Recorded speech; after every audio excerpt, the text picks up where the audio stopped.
नमस्कार दोस्तों, एक बार फिर से स्वागत है आप सभी का हमारे YouTube चैनल पर। आज की वीडियो का शीर्षक है 5 वर्ष का बालक ध्रुव कैसे बना आकाश का सबसे चमकने वाला तारा। आपने ध्रुव तारा देखा है? हाँ जी, वही आसमान में सबसे तेज चमकने वाला तारा।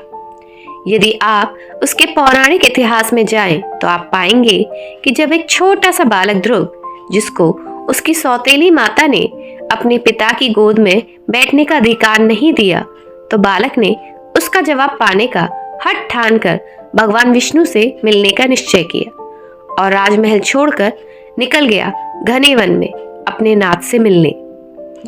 अंतरिक्ष में उत्तर की दिशा में एक तारा है जिसका नाम ध्रुव है।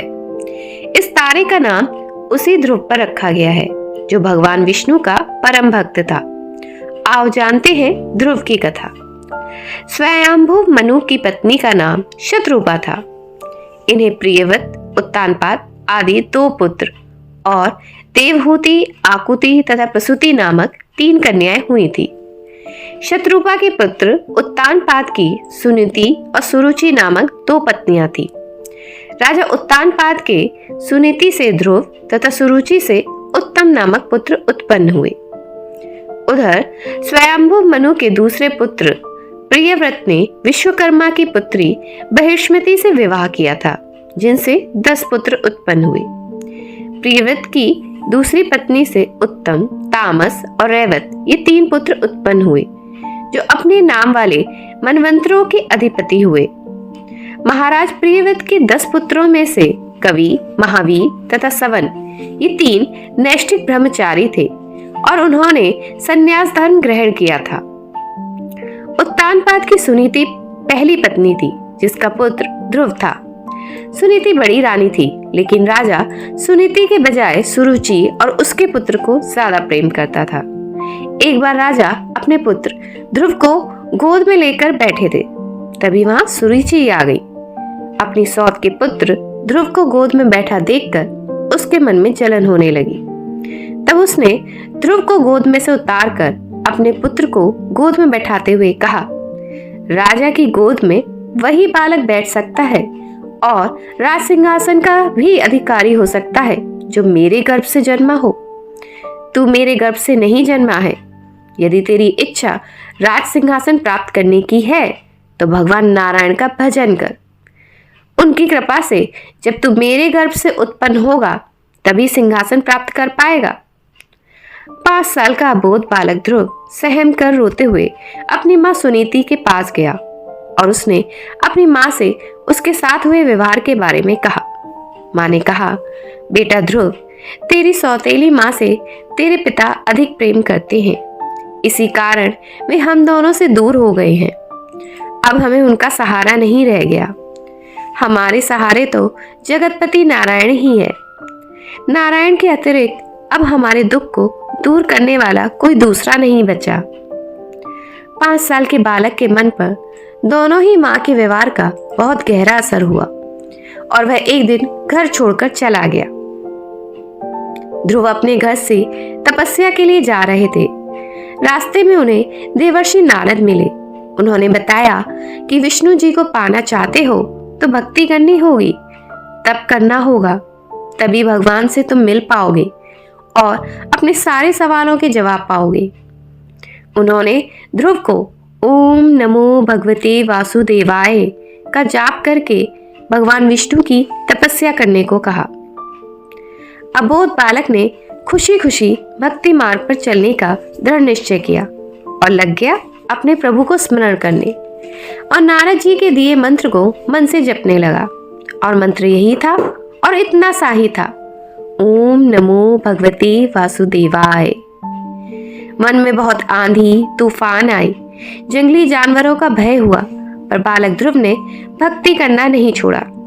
शायद इसी विश्वास के साथ कि जिस ईश्वर को मैं भज रहा हूँ वही मेरा रक्षक है। मैं जब उससे मिलने राह पर निकल पड़ा हूँ तो अब उसकी जिम्मेदारी है मेरी रक्षा करे। समय बीतता गया, परंतु बालक ध्रुव अपने लक्ष्य से डिगा नहीं और लगा रहा निश्चल भाव से भजने अपने इष्ट को। बालक की कठोर तपस्या से अत्यंत ही अल्प काल में भगवान नारायण प्रसन्न हो गए और उन्होंने दर्शन देकर कहा, हे बालक, मैं तेरे अंतर्मन की व्यथा और इच्छा को जानता हूँ। और बालक को उसके सभी सवालों के जवाब दिए और उसको ज्ञान प्रदान किया। जब जगत पालन करता भगवान विष्णु स्वयं अपने मुख से समझा रहे हों तो कोई ऐसा आयाम नहीं बचता जहां ज्ञान का प्रकाश न पहुंचे। भगवान विष्णु ने कहा, तेरी सभी इच्छा पूर्ण होगी और तुझे वह लोक प्रदान करता हूं जिसके चारों ओर ज्योति चक्र घूमता रहता है और सूर्य आदि सभी ग्रह और सप्तऋषि नक्षत्र जिसके चक्कर लगाते रहते हैं।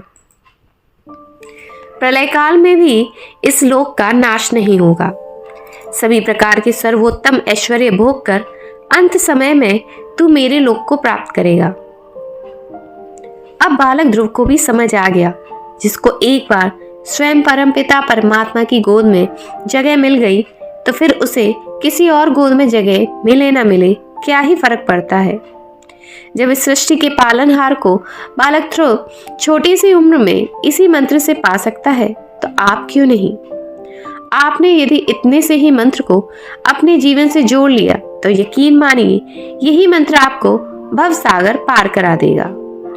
शांताकारं भुजगशयनं पद्मनाभं सुरेशं विश्वधारं गगनसदृशं मेघवर्ण शुभांगं लक्ष्मीकान्तं कमलनयनं योगी विद्यार्णगम्यं वंदे विष्णु भवभयहरं सर्वलोकैकनाथं।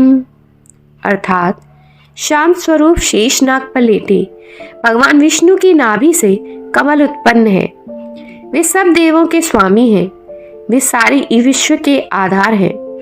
आकाश की तरह अलिप्त और बादल की तरह सांवले हैं। जिनकी आंखें कमल के समान वही लक्ष्मी के स्वामी हैं।